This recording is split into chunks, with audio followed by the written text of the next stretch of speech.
بسم اللہ الرحمن الرحیم۔ السلام علیکم۔ ہمارے چینل سیال سٹوریز میں خوش آمدید۔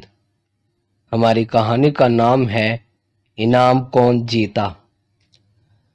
اسلم گھر سے نکلنے سے پہلے رکا اور پیچھے مڑ کر ایک نظر اپنی بیمار ماں پر ڈالی، پھر اپنے قدم بڑھا دیے۔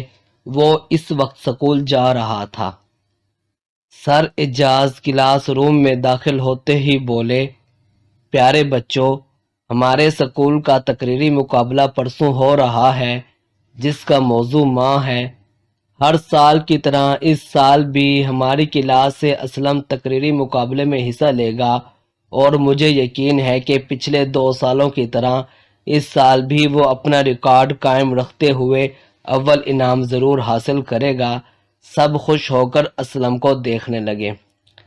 سکول میں ہر سال کسی نہ کسی موضوع پر تقریری مقابلہ ہوا کرتا تھا، اور ہر کلاس میں سے صرف ایک بچہ حصہ لیتا تھا۔ نہم کلاس میں اسلم ہی اس قابل تھا کہ وہ اپنی صلاحیتوں کا اظہار کر سکے۔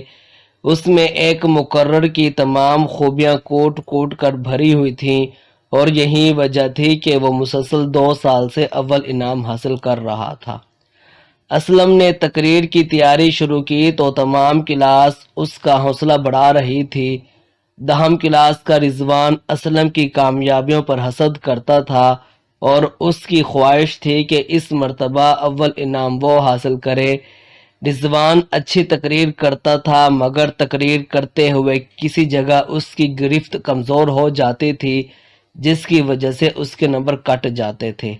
اب رضوان کا ارادہ تھا کہ وہ کوئی ایسا طریقہ اختیار کرے کہ اسلم تقریر میں حصہ ہی نہ لے۔ وہ کافی دیر سوچتا رہا۔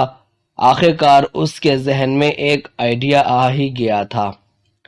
رات کے وقت جب اسلم تقریر کی تیاری کر رہا تھا تو اس کی ماں کی طبیعت خراب ہو گئی۔ اس نے سب کچھ چھوڑا اور ماں کو سکوٹر پر بٹھا کر ڈاکٹر کے پاس لے گیا۔ بر وقت ڈاکٹر کے پاس ماں کو لے جانے کی وجہ سے اس کی ماں کی حالت سنبھل گئی تھی۔ اگلی صبح سر اعجاز سکول جانے کی تیاری کر رہے تھے۔ ان کے موبائل پر ایک کال موصول ہوئی۔ دوسری طرف کوئی عورت روتے ہوئے بول رہی تھی، جناب، میں اسلم کی والدہ بول رہی ہوں۔ میرے بیٹے کا ایکسیڈنٹ ہو گیا ہے اور وہ کئی دن سکول نہیں آ سکتا۔ یہ سن کر سر اعجاز کو صدمہ ہوا اور وہ سکول کی طرف روانہ ہو گئے۔ آج انہوں نے اسلم کا نام تقریری مقابلے میں لکھوانا تھا۔ ماں، آج تیری طبیعت خراب ہے، میں سکول سے چھٹی کر لیتا ہوں۔ کل میرا سکول میں تقریری مقابلہ ہے۔ دعا کرنا اس مرتبہ بھی میری پہلی پوزیشن آئے۔ اسلم نے ماں کا سر دباتے ہوئے اسے آگاہ کیا تو ماں مسکرا کر اسے دعائیں دینے لگی۔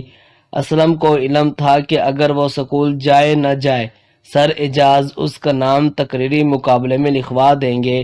وہ یہ نہیں جانتا تھا کہ رضوان سر کو عورت کی آواز میں کال کر کے اس کے جھوٹے ایکسیڈنٹ کی خبر سنا چکا ہے، اور اب سر اعجاز اس کا نام مقابلے میں نہیں لکھوائیں گے۔ سر اعجاز سکول پہنچے اور اسلم کو نہ پایا تو ان کو یقین ہو گیا کہ واقعی اسلم کا ایکسیڈنٹ ہو گیا ہے۔ رضوان بھی چھپ کر سر کو دیکھ رہا تھا، اور وہ یہ دیکھ کر خوش ہو گیا کہ سر اسلم کا نام لکھوانے کے لیے نہیں گئے۔ اب مجھے کوئی شکست نہیں دے سکتا، رضوان بڑبڑایا تھا۔ رات کو اسلم کی ماں کی طبیعت پھر خراب ہو گئی۔ اس دفعہ اسلم کو اپنی ماں کو ہسپتال داخل کروانا پڑا۔ وہاں اس کی ماں کا علاج شروع ہوا۔ اسلم سوچ رہا تھا کہ وہ اب تقریر نہیں کر پائے گا۔ اس نے سوچا کہ ماں سے بڑھ کر کچھ بھی نہیں ہے۔ اس نے تقریر نہ کرنے کا فیصلہ کیا اور مطمئن ہو کر ماں کی خدمت میں مصروف ہو گیا۔ دوسری صبح سکول میں تقریر کی تقریب کی تیاریاں ہونے لگیں۔ سٹیج سجایا گیا۔ مہمانوں کی آمد کے بعد مقابلے کا آغاز ہوا۔ تلاوت اور نعت کے بعد سب کلاسوں کے طالب علموں نے باری باری آ کر اپنی صلاحیتوں کا اظہار کیا۔ جب مقابلہ ختم ہوا تو جج صاحب کو رزلٹ اناؤنس کرنے کی دعوت دی گئی۔ جب جج نے اول انعام میں ناہم کلاس کے اسلم کا نام لیا تو سب کے منہ حیرت کے مارے کھلے کے کھلے رہ گئے۔ سب حیران تھا کہ ایک لڑکے نے مقابلے میں حصہ ہی نہیں لیا اور اسے اول انعام کیسے مل گیا۔ جج صاحب نے سب کی پریشانی دور کی۔ پردے کے پیچھے سے اسلم اور اس کی والدہ کو لا کر کرسی پر بٹھا دیا گیا۔ پیارے بچوں، جج صاحب بولنے لگے، آپ سب حیران ہوں گے کہ میں نے اول انعام کے لیے اسلم کا انتخاب کیوں کیا۔ جب مجھے مقابلے میں شرکت کرنے والے بچوں کے ناموں کی لسٹ تھمائی گئی تو اس میں اسلم کا نام شامل نہ دیکھ کر مجھے حیرانی ہوئی۔ میں نے سر اعجاز سے پوچھا تو انہوں نے بتایا کہ اسلم کا ایکسیڈنٹ ہوا ہے۔ میں ان کی بات سن کر حیران ہوا کیونکہ میں نے اسلم کو اسی دن ایک میڈیکل سٹور سے دعائیں خریدتے ہوئے دیکھا تھا۔ میں نے ایک لڑکے کو اسلم کے گھر بھیجا کہ وہ جا کر معلوم کرے کہ کیا معاملہ ہے۔ اس لڑکے نے واپس آ کر مجھے بتایا کہ اسلم کی والدہ بہت شدید بیمار ہے، اس لیے اسلم سکول نہیں آ رہا اور اس کا کوئی ایکسیڈنٹ نہیں ہوا۔ جج صاحب نے ایک لمحے کے لیے توقف کیا، پھر بولنے لگے، اسلم کی ماں کی بیماری کا فائدہ اٹھا کر کسی نے سر اعجاز کو فون کیا کہ اسلم کا ایکسیڈنٹ ہو گیا ہے، اس لیے اسلم کا نام اعجاز صاحب نے نہیں لکھوایا۔